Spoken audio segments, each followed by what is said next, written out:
Hi everyone, I'm here to present about operating system security. Specifically, this is a friendly 9 takeover lecture as opposed to my usual, which is a hostile takeover session. I am going to be presenting about how operating system security in a Unix-like operating system model is bad. I am not going to address DOS, that is like Windows and all of its children. I know nothing about DOS. I have never used a Windows computer for any extended period of time. And if you have questions, I recommend you look up Mimikatz and stop your search there because that's about all you need to know.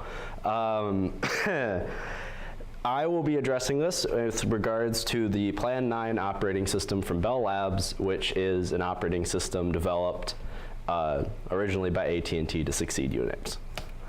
So, who am I? Since I never attend, I'm sorry, Cole. Mostly Cole and Nick. I am a senior in software engineering, doing the minor in cybersecurity. I'm currently employed at IASG, and I commit for the 9front project, which is an open source fork of the Plan 9 operating system from Bell Labs. Post-graduation, I'll be going to work for Microsoft on their security in cloud and artificial intelligence team in Redmond, Washington. Here's a little like dictionary of terms. I mean like I recognize almost everyone in this room, so like I don't think I really need to spell out all of these.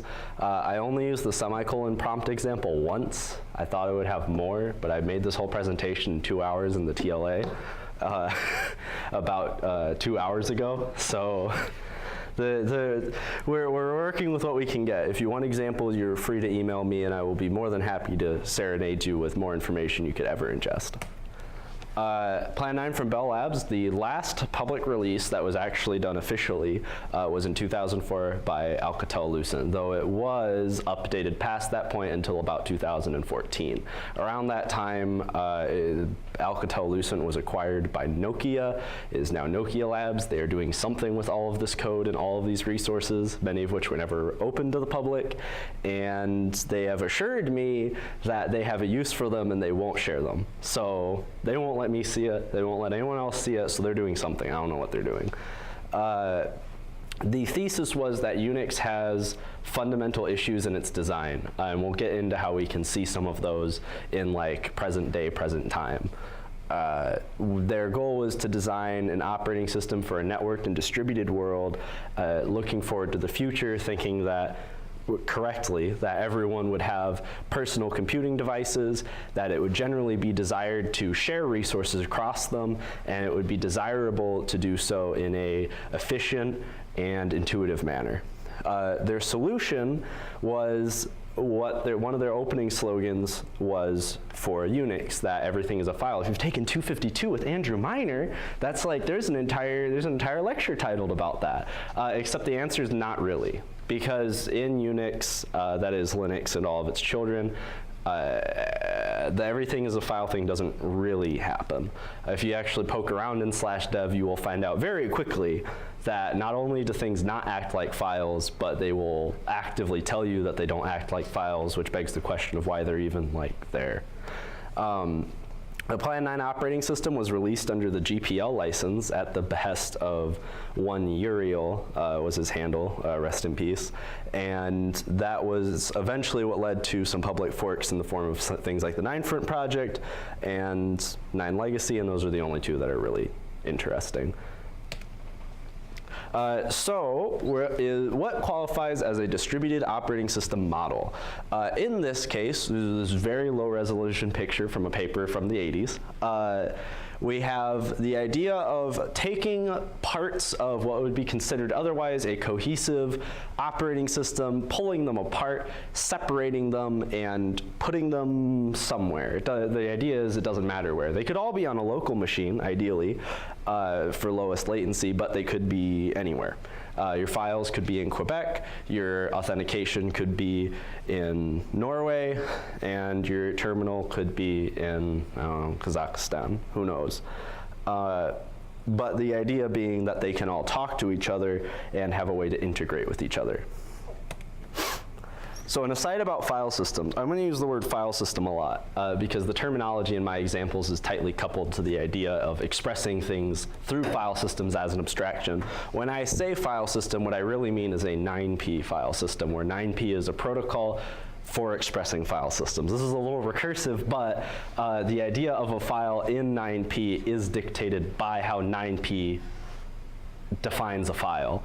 That is, it is an object. You could easily replace the word file with object, and objects like tree with file system, and you'd have roughly the same model. A file is not guaranteed to be something on a disk. A file is not guaranteed to have anything in it. Again, file is not guaranteed to act in any manner even remotely resembling a file. However, its interfaces are always correlated to basic system call like functionality, like open, close, read, write, etc. To this end, the 9P protocol, if you read the specification for it, is full of stuff for doing system calls over a network, essentially. So it's closer to a REST API than to ext4.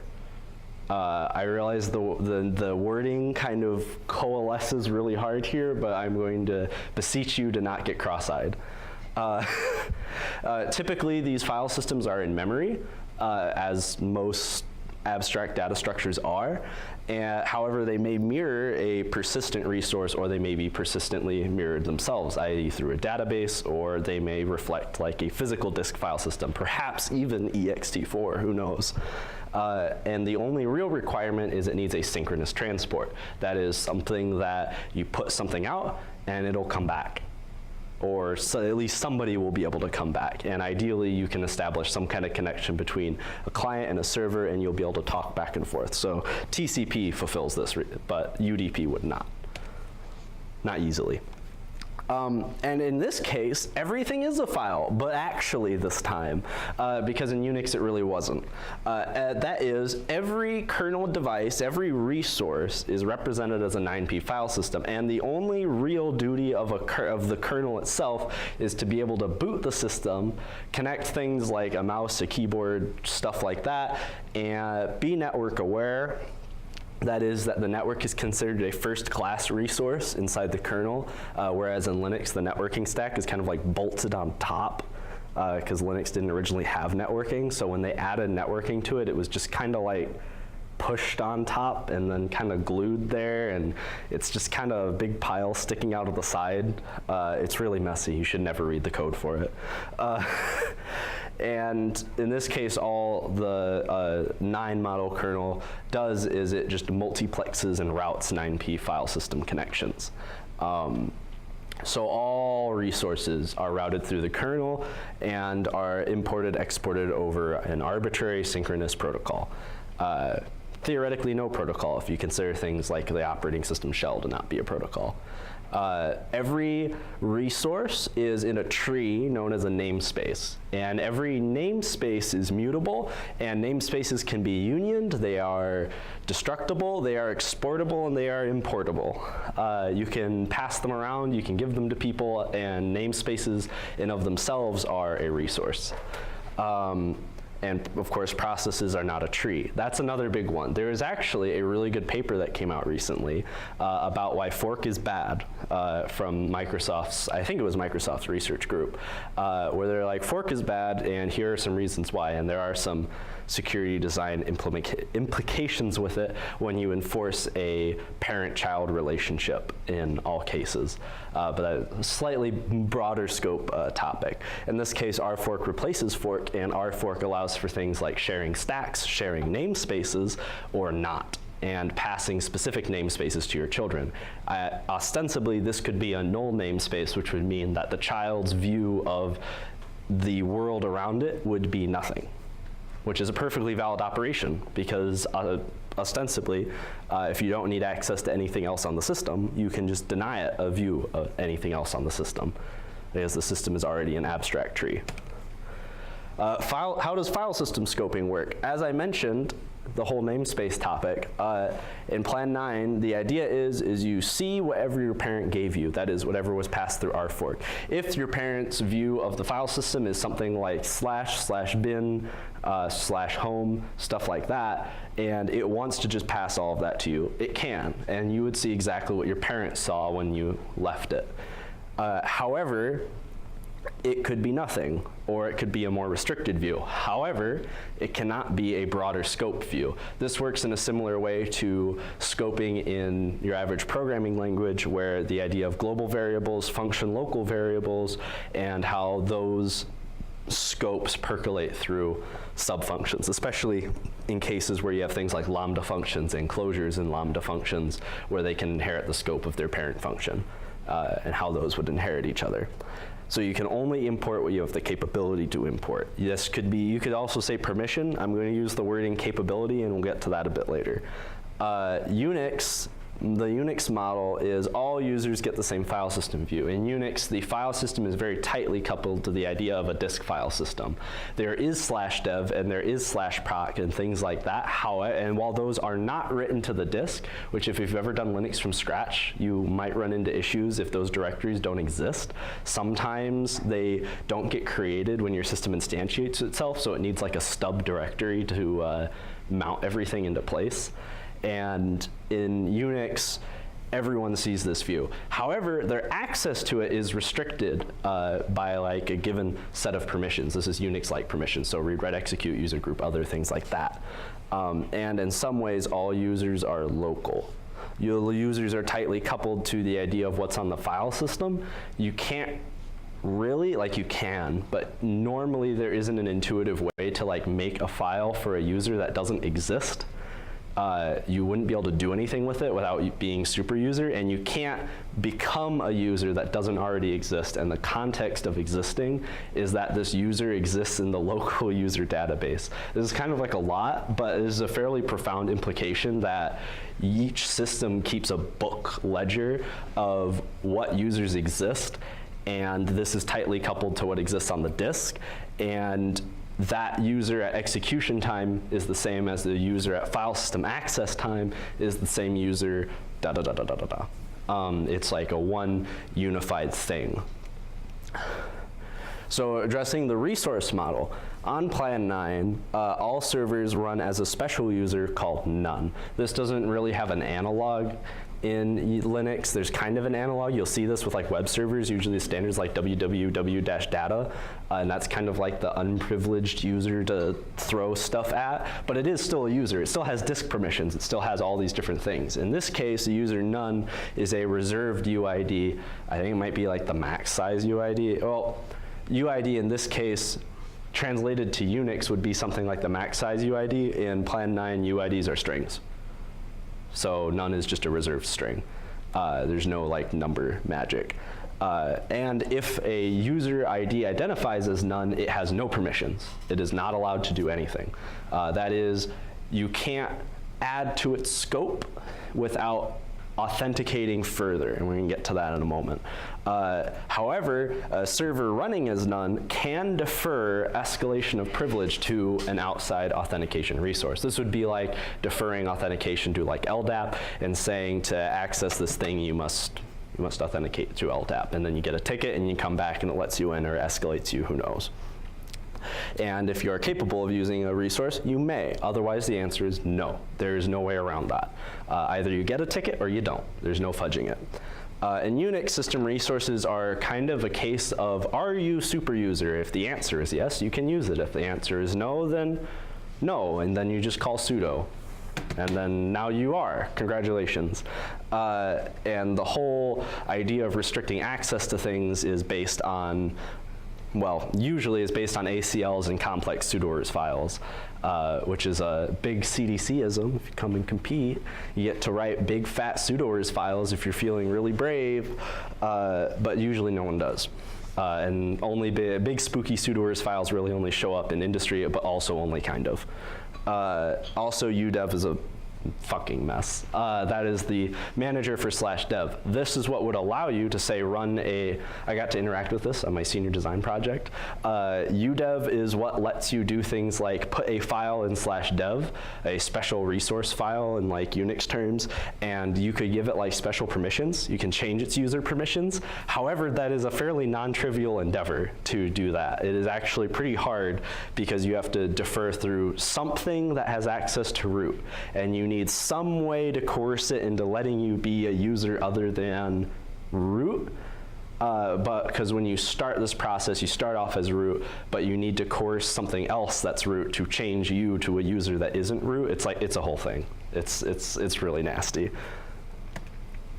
How resources get exported.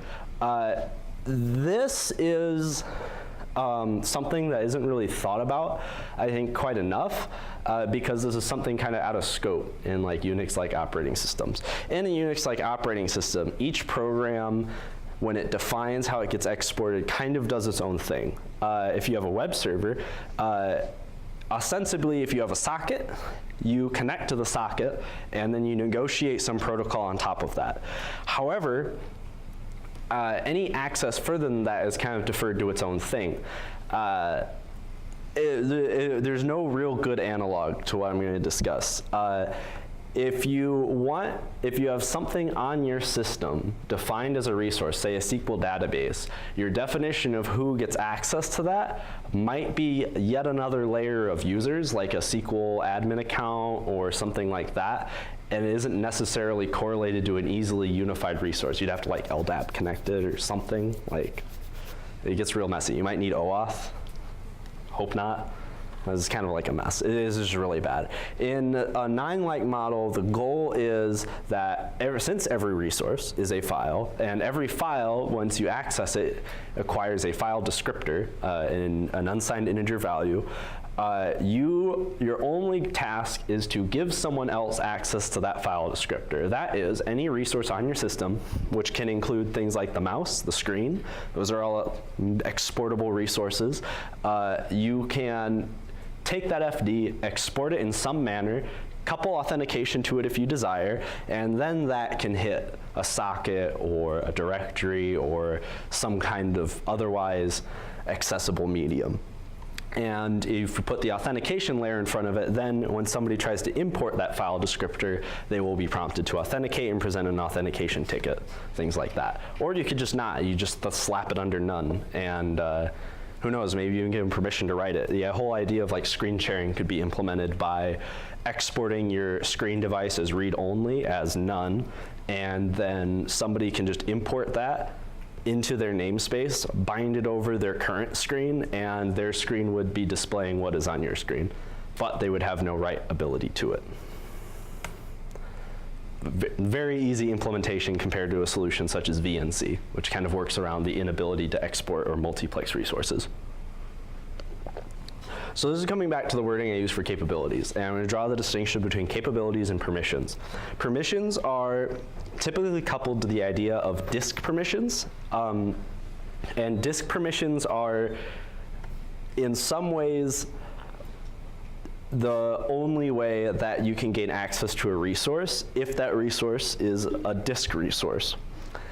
Capability is a bit more abstract of a concept. In this case, in 9, it is provided by the devcap device, which is a kernel device, or that's short for the capability device. It has a little, I don't know what that rune is supposed to be. It's like a circle with a square over it, some goofy little character. And the little string under there is the capability key. It's what allows you to change UIDs.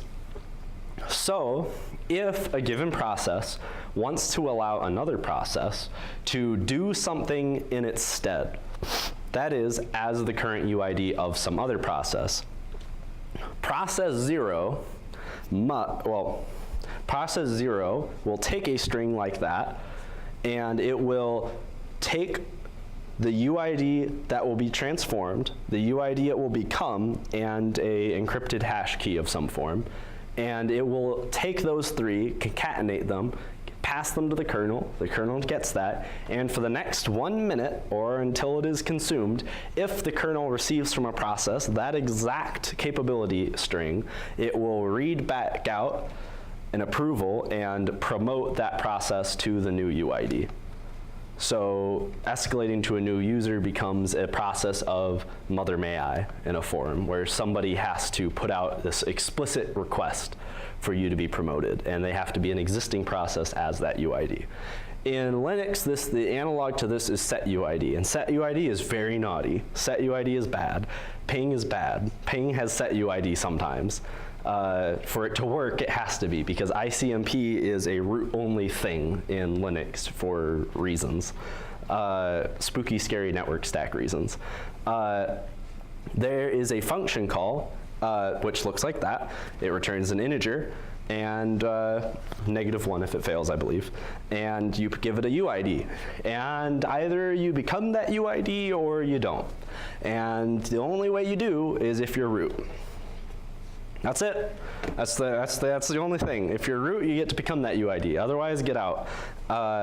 And so the kind of like hack around this to let people easily promote is there's a set fsuid command, and that is what toggles the set UID bit on most Unix-like operating systems. And then what it'll do is when you run that program, if it's executable, when you run it, it'll promote itself to root. That means that ostensibly you just have to trust that file because it'll just do whatever it wants to as root. But you don't become root. It becomes root. So it doesn't let you percolate back out. We'll also address is the idea of Hostowner versus the idea of root. In Unix, it's a fairly like commonplace thing to know that root exists. It's just kind of like accepted. It's just what it is. It's like it's UID 0, and the kernel starts, and the kernel runs as root, and the kernel is root, and you get completely unrestricted access if you're root, more or less. There's a few ways to kind of delay them, but at the end of the day, root can do basically whatever it wants. And typically, stuff provided by root stays as root, and you have to find some way to become root to use stuff, be them /dev files or the ICMP stack, who knows. At 9, the way this plays out is whoever boots the machine, it becomes the host owner, and whoever is the host owner gets to do whatever they want. They get completely unrestricted access. The idea behind this is that physical access counts as being compromised, which is a very fair assumption. Typically, the whole idea is if somebody gets physical access to your server, they can do whatever the fuck they want, because they can do whatever the fuck they want. Because they have your server. They can pull the hard drive. They can put a nail through the hard drive. Who cares? It's kind of already game over. So it's kind of like a lost cause. Fix your physical security and just kind of take this as a loss. So the way users play out in this regard, UID and GID are an arbitrary string. They can be whatever. The only one that's special is none, and none is only special because it doesn't get anything. So it's not special in its own specialness. And each 9p server can have its own user and permission handling. It is completely arbitrary. They can choose to respect what UID you have, or they can just tell you to bugger off. Or they can give everyone access, who cares? But that's up to the discretion of whoever writes the server. Or they can just defer it all to whatever's calling it and say, well, do you have permission from your authentication server? And if the answer is yes, you get to do things. So they can completely offload the idea of permissions and forget about it if they want to. And what UID you hold on a given shell or CPU server is dictated by an auth server's user table. That is, there exists, in theory, only one master user table for authenticated connections, and that is the one held by the authentication server. As authentication is an exportable resource, whoever they defer to for authentication maintains their own table. In Unix, UID and GID are unsigned integers, and each machine has its own user table in some form. Even under LDAP, there's some kind of like local user like fuckery that happens with like Realm and whatnot, where even though they're technically users on another system, there are still like footholds for them on the local machine. The users still technically exist. They have to, by definition, for things to work. The authentication model in Unix, what happens is you have an SSH server with local or maybe LDAP users. You need one SSH server per machine if you want to get a shell on it, or you just bubble wrap it in some other manner. And you need the key or passphrase, and the idea of the authentication and the shell are very tightly coupled. If you want to get into a machine, you need to get typically a shell on the machine. And if you want to get a shell on the machine, you need to do so through something like SSH or Telnet. No, nobody's used Telnet in like 10 years. Maybe many more, actually, realistically speaking. In Plan 9, the authentication server is dictated on a per machine basis. That is much like you would dictate an LDAP server. You pick an authentication domain and you pick an authority for it, and you just kind of point at it and you say, there, it's them. So every time somebody connects, they get bounced to that. It must be routable from the client and server, since the server has to be able to reach out and confirm tickets, and the client has to reach out and get tickets and so forth. I believe that's how that works. It should at least be routable at both ends. And you need not run a CPU that is a shell server, the ability to acquire a shell and an authentication server at once or on the same machine. You can acquire a ticket from the auth server and then verify with an arbitrary resource. So something like this is originally what kicked off the request for this from Daniel, who's not even here. Shout out. This is the whole reason, we talked about this at the lab, and it was like the whole reason that this presentation ever even got scheduled, is achieving no host owner deadlock. This is the cool summation of all of this stuff coming together. In a Unix-like environment, it is impossible, TM, to reach a state where across a network of servers, no one can get root. Because to do half the shit that you want to do under Linux, you're going to have to become root. Somebody has to become root. There has to be a sudoers file. There has to be some way for people to get root access, or nobody can get anything done. And it's going to be a complete house of cards. The model proposed here is in a situation where nobody can get supreme access without physical access. So you could theoretically bubble wrap this in another manner where you could imagine something in like vCenter where you get like a no VNC session, and that counts as like your physical access. But the idea of not having access to the physical console. You can have an authentication server. It runs authentication. It does not run a shell server whatsoever. So there is no way to acquire a shell, and thus there is no way to become host owner on that machine, because there is no way to connect to it other than to acquire authentication tickets. It's the only protocol it speaks. The CPU server can run CPU server. That is a shell server, and it refers auth to the auth server, and it can have auth disabled for host owner. That is a thing it can have. So there is no way to authenticate to host owner on the CPU server, as the capability device is owned by the auth server, and if the auth server doesn't allow host owner login for a given name, then it cannot be logged into. It cannot change capability to that user. However, it can still be running as that user since it booted the machine. The FS server, that is an arbitrary disk server. You can think of this like a NFS or SMB server that's serving out a shared file system for people to use, runs a file system. It does not run a shell server. It does not need a shell server. So there is no way to get a shell as host owner. And the client terminal runs nothing, but it connects to all of them. And in this regard, it cannot get host owner on any of the machines. It is not physically possible for it to enter this state. So there is no way for it to get absolute power. There's no configuration necessary other than simply not doing things. Under Unix, again, this is impossible. You can't just wall off root and expect people to get stuff done. So the design implications. Breaking a server may yield nothing. In Linux, if you break a server or compromise something like an old Apache version or something like that, you can just run totally hog wild sometimes if they're not running in a sandbox of some sort. In this case, sandboxing is trivial. We take a process, we put it into a fixed view of the world around it, and it cannot leave.